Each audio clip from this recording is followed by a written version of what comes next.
జ్ఞాపకాలు మంచివే, కానీ ఎప్పుడూ మనతోనే ఉంటాయి. మోయక తప్పదు. ప్రతి జ్ఞాపకం ఒక భారం. కొన్ని జ్ఞాపకాలు మనల్ని ముందుకు నడపవు, వెనక్కి లాగుతాయి. మీకు కూడా కొన్ని జ్ఞాపకాలు ఉన్నాయా? గుర్తొచ్చిన ప్రతిసారి మనసు భారంగా మారిపోయేవి. జ్ఞాపకాలు చెడ్డవి కావు, కానీ వాటిని ప్రతిరోజు మోస్తూ ఉంటే అవి మన ఆనందాన్ని నెమ్మదిగా తీసుకుపోతాయి. గతాన్ని మార్చలేం, కానీ దాని బరువును మాత్రం తగ్గించుకోవచ్చు. హీలింగ్ అంటే జ్ఞాపకాలను మర్చిపోవడం కాదు, వాటి వల్ల ఇక బాధపడకుండా జీవించడం నేర్చుకోవడం. అందుకే నేచర్తో ఒకరోజు గడపడం అనేది చాలా ఇంపార్టెంట్. గతం ఒక అధ్యాయం మాత్రమే, మీ మొత్తం జీవిత కథ కాదు.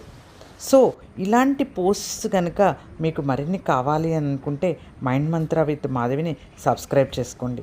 ఈ పోస్ట్ కనుక మీకు నచ్చినట్లయితే సేవ్ చేసుకోండి.